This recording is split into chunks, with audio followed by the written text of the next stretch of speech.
Hey, I'm Rob from JTLpodcast.com. This is a quick, spoiler-free look at Loup Garou, which is a graphic novel adventure. Book 3 of 5 in the series. The rest are here. You can just see them on the shelf. Putting them straight away that time, which is better than I've done in the other two videos. So there they are. So 2 more to go. This is the 3rd one. You can see under here that are the claws. So, and obviously Loup is from the French werewolf, Old French werewolf, and Garou is from the Old French. No, Loup is from the Old French wolf. Garou is from the Old French werewolf, so you can see the claws on the front. So you are either a werewolf or you are being pursued by a werewolf or hunted by one. Which one is it? Let's find out. So this one starts differently to the other books. The other books start with the rules and go into the story. This one starts with the story and goes into the rules. You can see there, holy roasted troll rump. You could shout that next time you bang your thumb with a hammer. But you can see you are a sorcerer's apprentice of sorts in the town of Deadhorn County, town of Whitehorn. So there you go. Things happen, you need a thing, and you are sent out to get the thing. But while getting the thing, you get attacked. And you can see there's a werewolf. And boom, the werewolf is killed by this hunter.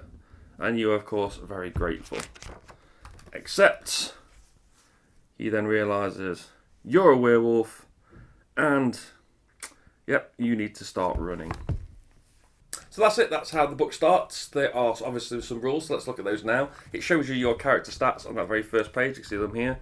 In your human form, you have 10 hit points, you have 10 magic points, 4 strength, 1 defense, 20 gold pieces, and 1 skill point to spend. And it gives you your page of rules, welcomes you to the game, etc. Here's, there we go, little spoiler down here for the second page, but you can see here the second page tells you everything you need to know about the rules.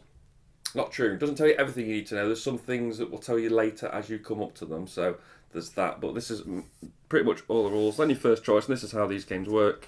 You can see you've got a choice between the forest and the swamp. The forest is 216, so you turn to panel 216, and the swamp is 136, so you turn to panel 136. You'd find that in the book. That's how the game works. You are now on the run from that hunter, so you're running away, choosing your paths, and encountering things along the way, and that's all I'm willing to say about the story.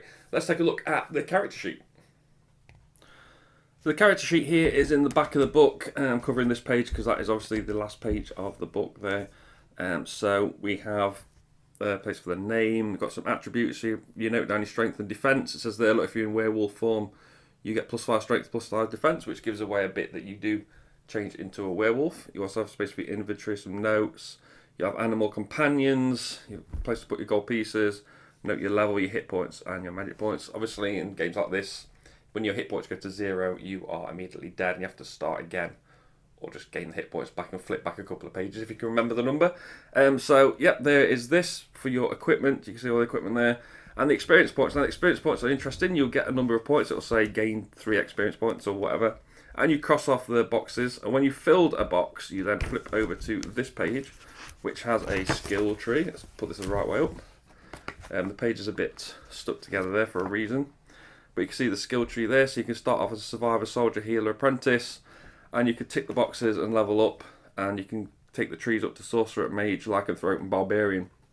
And for 1 skill point, you may tick any box, as long as it is accessible from the skill you already possess. I started going up the survivor route because it's got the street thief. Obviously, I like to play the thiefy type characters. And the other thing you have on this page is this random, or seemingly random, disc.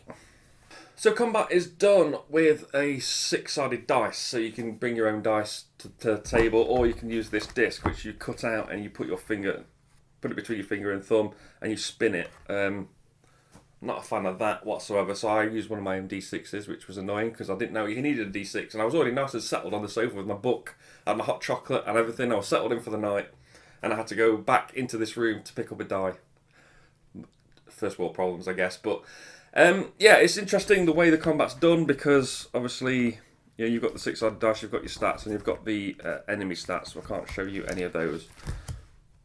But the whole story comes together really well. At the beginning of the game, as you progress, you kind of feel, you've got this sense that this hunter, this werewolf hunter, is always behind you. You're just this weak human. You don't know, well, you know why he's chasing you, but you don't.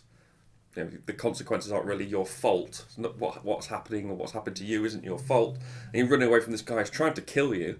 and you're coming across these different options. Shall I go this way? Shall I go that way? And I found myself picking the option that was the one that made most sense. So this one looked a bit more dangerous, this one looked a bit safer, maybe this one was quicker, and this one wasn't, and I was trying to weigh up, and I was just thinking, if I was running away from this guy, I would take the safe option just so I can keep moving and keep going forward. I'm not going to risk going this way, getting hurt, twisting my ankle, breaking my leg, and have him catch up. So that's what I was thinking while we were playing.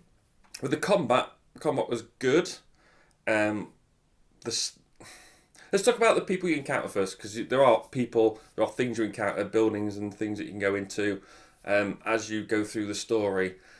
The women, and I know people, I don't think I've read any complaints about it, but the women have very large breasts, very, like, that sort of, that's how they're drawn, that's how they are in this book. So I don't know, they're there, that's how they are. Just no, it was like comically large, and it was just weird. The story of the people you meet and everything is a lot of fun. The things you can buy with your gold pieces are all good. There's plenty of choices. There's lots to buy, which can path off into different things, which means you can add a bit of replayability in there. The combat, I'll go back to the combat, was good, except I got to a point where I was fighting something, and I realised that even if I just placed the dice as a 6 every time, it was going to win. So I literally couldn't win. And obviously I'd made my choices down the path to get to this fight. I don't think I took any risks. I don't think I made any choices like, I'll skip round all this level and go straight to the boss. So I missed all this leveling up sort of thing and skill points and ways to buy equipment and went around all that and went straight to the boss and got a fight I couldn't win. I was just put in a fight I couldn't possibly win, which was a shame because I was really enjoying the story till then. With the other books I mentioned in those reviews, the first one, which is Captive, was a long story. It took a couple of hours. This one, Loup Garou, also took a couple of hours. The Tears of the Goddess one took 20 minutes each. So it was a much shorter story, and I played it twice. I've only played these through once each because they were quite long, a couple of hours, like as I said. But the story's really good. I'm still enjoying the series. 2 more to go. See how they are. So if you want to see what those like, subscribe to the channel. I do recommend these books. That is Loup Garou.